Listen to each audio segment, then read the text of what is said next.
गुबुन गुबुन जिल्लायाव फरायसाफोरखौ गोलोम बोथोरनि बेसेन नाङै फोरोंथाय होनाय बादिनो बेरगाव ब्लकनि डिमाकुसि आरो सुक्लायावबो दिनै फ्रि सामार कचिं केम्पखौ जागायबाय। बेरगाव ब्लक BSU BPF आरो लाइमोन गांखं BPF जथायै बे सोलोंथाइखौ लानाय जायो। थाखो 9 आरो थाखो 10 नि फरायसाफोरखौ सोलोंथायाव जौगाहोनाय थांखिजों दिनै डिमाकुसि जौमा फरायसालि आरो सुक्लाय गोजौ फरायसालियाव फोरोंथाय बादा मिरुखौ बेखेवनाय जायो। डिमाकुसिनि फ्रि सामार कचिं केम्प बेखेवनानै होयो बेरगाव ब्लकनि आफादगिरि खगेन बसुमतारिया आरो सुक्लाय फ्रि सामार कचिं केम्पखौ बेखेवनानै होयो मिरु BPFनि बानजाय नेहाथारि महेन्द्र बसुमतारिया। बेखेवनाय हाबाफारियाव लोगोसेयैनो बाहागो लायो बेरगाव ब्लक BSUनि आफादगिरि क्रिनजय बर' आरो गोबां दोलोनि मावथिफोरा।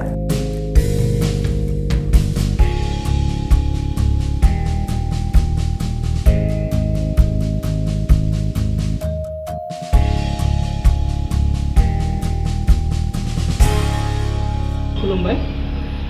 जोङो भेरगाव ब्लक BSU आरो भेरगाव ब्लक इउथ खौसेयैनो जोङो सामार भेकेसन कचिं बे हाबाफारिखौ लानाय जादों।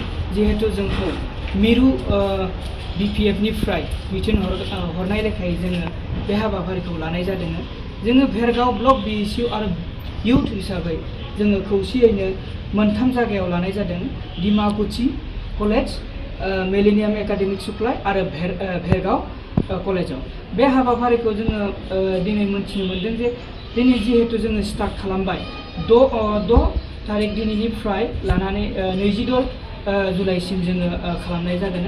20 साननि थाखाय खालामनाय जागोन आरो दा जोङो गोबां माने मोनथामबो सेन्टाराव जोङो खबर लादों। बे खबर लानाय लेखायै जोङो गोबां मोजां रेसपन्सखौ मोनदों।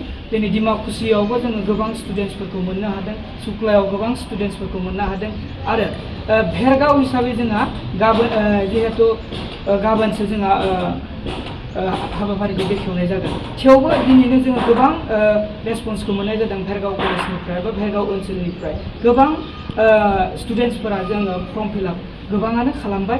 थ' बेयावहाय गोबां स्टुडेन्टआबो जोंजों सरजाबफागोन आरो दिनैहाय जोङो बेखौनो खावलायगोन जे जोङो भेरगाव ब्लक BSU आरो इउथ हिसाबै जोङो ओनसोलनि जौगाथायनि थाखाय फरायसाफोरनि जौगाथायनि थाखाय खामानि मावनो थाखाय जोङो अरायसम खाजुबा रेडि जानानै दङ। Thank you. खुलुमबाय। दिनै जोङो दिनैनिफ्राय Bodoland students union Bhergaon block कमिटिया 20 साननि थाखाय मोनसे सामार केम्प हाबाफारि लादों आरो बे सामार केम्प हाबाफारिखौ जोङो भेरगाव ब्लक हिसाबै मोनथाम जायगायाव लानाय जादों।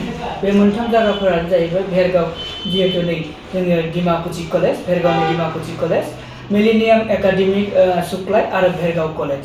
बे मोनथाम जायगायाव जोङो बे हाबाफारिखौ लानाय जादों आरो दिनैहाय 6 जुलाइ बे 6 जुलाइआव जोङो मोननै जायगायाव जोङो बे सामार केम्पखौ अपेनिं खालामदों।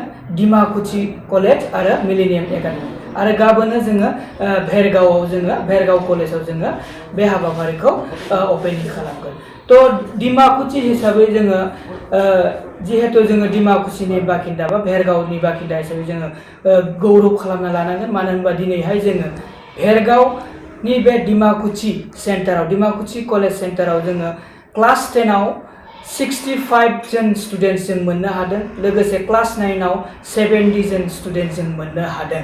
थ' आङो भेरगाव ओनसोलनि बा भेरगावनि बे डिमाकुसि ओनसोलनि जि स्टुडेन्टसफोर आरो पेरेन्टसफोर बिथांमोनखौ आङो गोरबोनिफ्राय साबायखर बावहरदों। जिहेतु जोंनि बुंनाय लेखायैनो बिथांमोना गावबा गावनि स्टुडेन्टस फिसाजोफोरखौ जोंनो होफैदों बा थिनहरदों, जोंनि बे हाबाफारियाव बाहागो लानानै थिनहरदों। बेनि थाखाय आङो बड'लेण्ड स्टुडेन्टस इउनियन भेरगावनि जानानै आङो बिथांमोनखौ साबायखर बावहरदों। लोगोसे सुक्लायाव जोङो रिपर्ट लादों।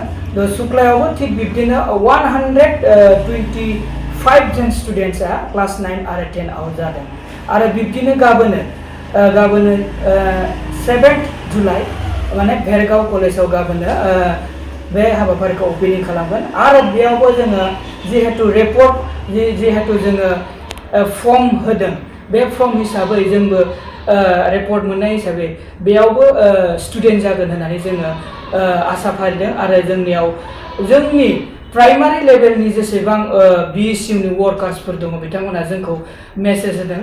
बिथांमोनाबो more than 100खौ बिथांमोना खालामनो नाजागोन होननानै बिथांमोना जोंनो मेसेजखौ होदों। बिनि थाखाय आङो भेरगाव ब्लक BSU नि जानानै फिन बयखौबो जोंनि भेरगाव ओनसोलनि बयखौबो रायजो राजाखौ साबायखर होदों।